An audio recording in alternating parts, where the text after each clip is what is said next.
شب برات کی نفل نماز کا صحیح طریقہ۔ کسی بھی نماز کے بعد 2 رکعت اس طرح پڑھیں، پورے سال میں ایک بار موقع ملتا ہے، خدا را ضرور پڑھ لینا۔ شب زندگی کا ہر مقصد پورا ہو جائے گا انشاءاللہ۔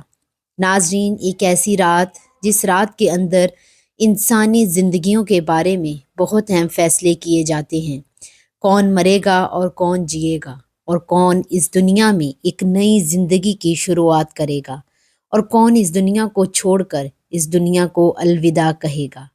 کون غریب سے امیر بن جائے گا اور کس کی زندگی کا زوال شروع ہونے والا ہے، اور کن لوگوں کے نام مردہ لوگوں کی لسٹ میں لکھ دیے جائیں گے۔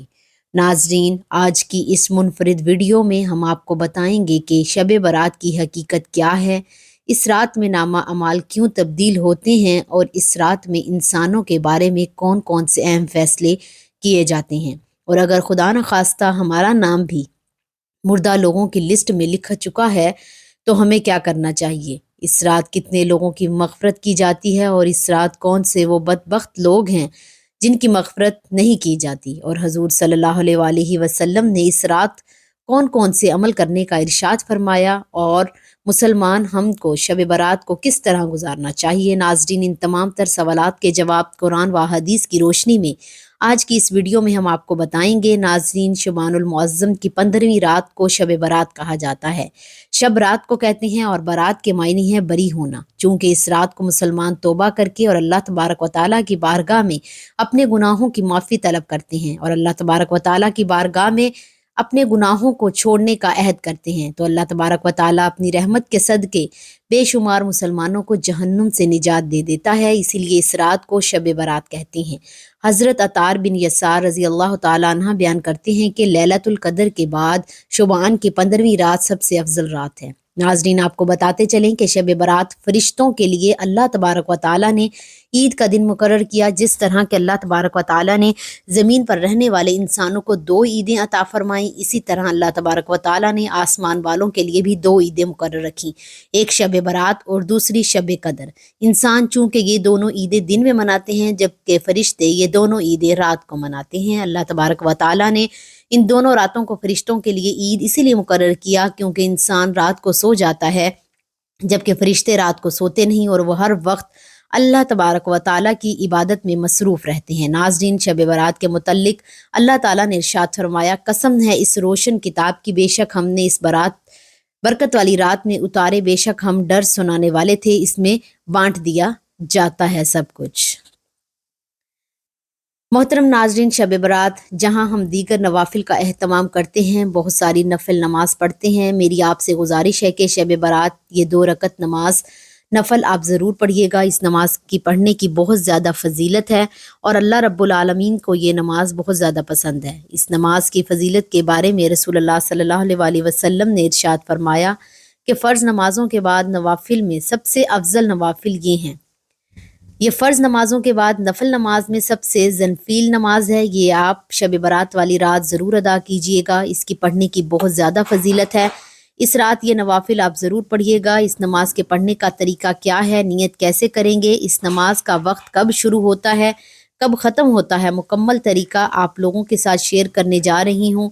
اس کا وقت کب شروع ہوتا ہے اور کب ختم ہوتا ہے، تو اس حوالے سے جان لیجئے کہ عشاء کے فرض ادا کرنے کے بعد سے لے کر صبح طلوع فجر ہونے سے پہلے تک، یعنی سحری کا وقت ختم ہونے تک اس نماز کا وقت رہتا ہے۔ اس پوری رات میں آپ کسی بھی وقت یہ نماز ادا کر سکتے ہیں، یعنی عشاء کی نماز ادا کرنے کے بعد جیسے ہی آپ نے فرض پڑھ لیے، اس کا وقت شروع ہو گیا، اب آپ کسی بھی رات کے حصے میں اس نماز کو پڑھ سکتے ہیں۔ صبح سحری کا وقت ختم ہونے تک اس نماز کا وقت رہتا ہے، اور اس نماز کو ادا جو افضل وقت ہے وہ صبح سحری کا وقت ہے، اس وقت میں یہ نوافل ادا کیے جائیں۔ اب رہا یہ مسئلہ کہ اس نماز کے پڑھنے کا طریقہ کیا ہے، کون سی صورتیں پڑھیں گے، کوئی خاص صورتیں ہیں ایسا بالکل نہیں ہے۔ ویسے تو اس نماز کو پڑھنے کے بہت سارے طریقے ہیں، لیکن آسان طریقہ آپ کو بتاتی چلوں کہ آپ نے صرف 2 رکعت نماز نفل پڑھنی ہے۔ ناظرین، اب آپ کو اس بابرکت عمل کو کرنے کا طریقہ بتاتے ہیں۔ سب سے پہلے جان لیجئے کہ یہ عمل شب برات کی رات کو کرنا ہے۔ یہ عمل بہت ہی آسان اور مجرب قسم کا عمل ہے۔ انشاءاللہ اس عمل کے پڑھنے کے بعد آپ کی بڑی سے بڑی 3 حاجات پوری ہو جائیں گی۔ سب سے پہلی آپ یہ سوچ لیں کہ وہ آپ کی کون سی 3 حاجات ہیں جن کو آپ نے اللہ تبارک و تعالیٰ سے پورا کروانا ہے۔ جو بھی حاجت آپ کو مشکل لگتی ہے، آپ کو لگتا ہے کہ میرا یہ کام سالوں سے نہیں ہوا، میری یہ حاجت پوری ہونا ناممکن ہے، تو ایسی بڑی سے بڑی 3 حاجتوں کا سوچ لیں اور پھر عمل کو شروع کرنا ہے۔ اس عمل میں آپ نے صرف 2 رکعت نفل نماز ادا کرنی ہے اپنی 3 خاص حاجتوں کے لیے، اور یہ جان لیجئے کہ یہ نماز آپ نے مغرب کی اذان سے لے کر صبح فجر کی نماز سے پہلے پہلے رات میں کسی بھی وقت ادا کرنی ہے، چاہے تو آپ اسے مغرب کی نماز کے بعد یا پھر عشاء کی نماز کے بعد ادا کر سکتے ہیں۔ اس کے علاوہ آپ اس نماز کو تہجد کی نماز کے بعد بھی پڑھ سکتے ہیں۔ اس نماز کی نیت آپ لوگوں نے اس طرح کرنی ہے کہ نیت کرتا ہوں یا کرتی ہوں 2 رکعت نفل نماز صلاۃ الحاجت کی پڑھتی ہوں واسطے اللہ تبارک و تعالیٰ کے، منہ میرا قبلے کی جانب، اللہ اکبر۔ ناظرین کرام، اب آپ اس نماز کی پہلی رکعت میں آپ نے سب سے پہلے سورۃ فاتحہ پڑھنی ہے۔ بسم اللہ الرحمن الرحیم، الحمد للہ رب العالمین الرحمن الرحیم مالک یوم الدین، ایاک نعبد و ایاک نستعین، اہدنا الصراط المستقیم صراط الذین انعمت علیہم غیر المغضوب علیہم ولا الضالین، آمین۔ سورۃ فاتحہ کے بعد 3 مرتبہ آیت الکرسی پڑھنی ہے۔ اب یہ بھی جان لیجئے کہ 3 مرتبہ آیت الکرسی بسم اللہ کے ساتھ پڑھنی ہے۔ اللہ لا الہ الا هو الحی القیوم لا تأخذہ سنۃ ولا نوم لہ ما فی السماوات وما فی الارض من ذا الذی یشفع عندہ الا بإذنہ یعلم ما بین ایدیہم وما خلفہم ولا یحیطون بشیء من علمہ الا بما شاء وسع کرسی السماوات والارض ولا یؤودہ حفظہما وہو العلی العظیم۔ اور پھر اس کے بعد 33 مرتبہ بسم اللہ کے ساتھ سورہ کوثر پڑھ لیجئے۔ بسم اللہ الرحمن الرحیم، انا اعطیناک الکوثر فصلی لربک وانحر ان شانئک ھو الابتر۔ پھر آپ نے رکوع کرنا ہے اور مکمل خشوع کے ساتھ سجدے کرنے ہیں، اور پھر دوسری رکعت میں بھی آپ نے اسی ترتیب نے سب سے پہلے سورہ فاتحہ پڑھ لینی ہے، اس کے بعد 3 مرتبہ آیت الکرسی اور 33 مرتبہ سورۃ کوثر پڑھنی ہے بسم اللہ کے ساتھ۔ اس طرح آپ کی یہ 2 رکعت نفل نماز مکمل ہو جائے گی۔ اس کے بعد وہیں مصلی پر بیٹھ کر اپنی آنکھوں کو بند کر لیں اور آپ کی جتنی بھی حاجات ہیں ان کا تصور کریں، جو بھی اب آپ کے مقاصد ہیں، جو بھی مشکلات ہیں، جو بھی پریشانیاں ہیں، ان کو آپ نے تصور میں لاتے ہوئے اللہ تبارک و تعالیٰ کے 2 صفاتی نام یا قہار یا نافع، ان دونوں ناموں کی مکمل ایک تسبیح پڑھ لینی ہے۔ اس کے بعد آنکھوں کھول کر دونوں ہاتھ بلند کر لینے ہیں اور سچے دل اور کامل یقین کے ساتھ اللہ تبارک و تعالیٰ سے دعا مانگنا شروع کرنی ہے۔ آپ کی جو بھی خواہشات ہوں، جو بھی حاجات ہوں، آپ نے روتے ہوئے، تڑپتے ہوئے، سسکتے ہوئے، اپنے گناہوں پر شرمندہ ہوتے ہوئے، سچی توبہ کرتے ہوئے اللہ تبارک و تعالیٰ سے مانگنا ہے۔ انشاءاللہ اللہ تبارک و تعالیٰ آپ کے لیے رزق اور دولت کی طرف سے کھول دے گا۔ آپ کی بڑی سے بڑی حاجت جلد از جلد قبول ہو جائیں گی۔ یہ بہت ہی افضل ترین نماز ہے، کیونکہ یہ نماز اللہ تعالیٰ کی پسندیدہ نماز ہے، جسے پڑھنے سے انسان اللہ تبارک و تعالیٰ کے قریب ہو جاتا ہے، اس کی مدد اور رہنمائی ملتی ہے۔ یہ نماز انسان کو اللہ کی طرف متوجہ کرنے کا بہترین ذریعہ ہے۔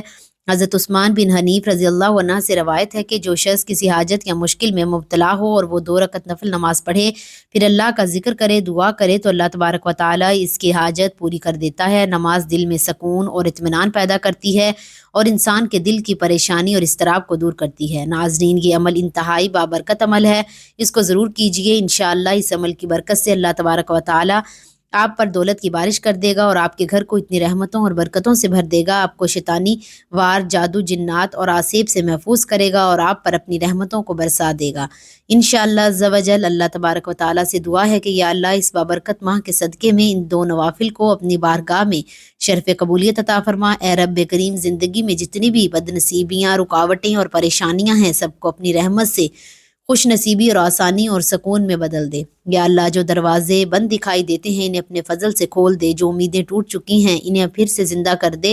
اے مالک، ہمارے رزق میں برکت، نصیب اور روشنی اور ہمارے دلوں میں اپنا خوف اور یقین عطا فرما، یا آمین یا رب العالمین۔ اس ماہ کی رحمتیں، شب برات کی مغفرت اور رمضان کی برکتیں نصیب فرما۔ اللہ ہمیں اپنے کرب، اپنی رضا اور اپنی خاص رحمت کے سائے میں ہمیشہ رکھ، آمین یا رب العالمین۔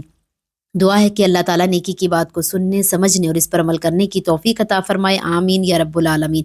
ناظرین، آخر میں دعا ہے کہ اللہ تبارک و تعالیٰ کے بابرکت ناموں میں سے کوئی ایک نام لکھ کر کمنٹس میں ضرور شیئر کریں۔ اللہ تعالیٰ ہم سب کا حامی و ناصر ہو، آمین، جزاک اللہ۔